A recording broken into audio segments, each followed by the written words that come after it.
நாம இப்படி இருக்கிறதுக்கு என்ன காரணம் தெரியுமா? அடிமைத்தனம். நமக்கு எப்பவுமே எவனுக்காவது அடிமையா இருக்கணும். முதல்ல ராஜாக்களுக்கு, அப்புறம் வெள்ளைக்காரங்களுக்கு, இப்ப அரசியல் தலைவர், ஜாதி தலைவர், சினிமா ஹீரோஸ், கிரிக்கெட் பிளேயர், இப்படி எவனுக்காவது எவனை பத்தியாவது பெருமையா பேசி அவனை புகழ்ந்து அவனுக்காக சண்டை போட்டு கடைசி வரைக்கும் ஒரு அடிமை நாய் மாதிரி வாழணும். ஆனா அவனுக்கு நம்மள யாருன்னு கூட தெரியாது. ஏண்டா தெரியாம தான் கேக்குறேன். நாம காசு கொடுத்து படம் பார்க்கறதுனால தானே அவன் அந்த நிலைமையில இருக்கான். அப்ப யார் முதலாளி?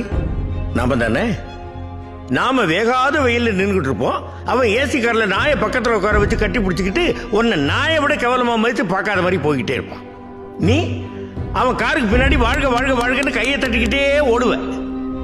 ஏண்டா உப்பு போட்டு தானே சோறு திங்கிறீங்க? யோசிச்சு பாரு.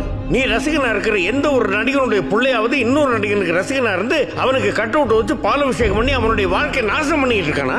அவன் அடிச்சு சம்பாதிச்ச கார் பங்களான்னு போயிட்டு தான் இருக்கான். ஆனா நீ ஒரு நாள் மழை பெஞ்சா கூட வீட்டுக்குள்ள தண்ணி வந்து இருக்கிறதுக்கு இடம் இல்லாம நடுத்தரில் வந்து நிப்ப. ஏன் அன்னைக்கு நீ ரசிகனா இருக்கிற எவனாவது உன்னை வீட்டுக்குள்ள சேர்த்துக்க வேண்டியதானே? வெறும் படத்துலையும் மேடையிலையும் மட்டும் உன் காலுக்கு செருப்பா இருப்பேன்னு பேசிட்டு நீ உதவின்னு அவன் வீட்டு வாசலுக்கு போய் நின்னா உன்னை செருப்பாலேயே அடிச்சு தொடுத்துவான். அப்பா, தாதா நம்மள வீட்டுல சேர்த்து பாராப்பா. செருப்படி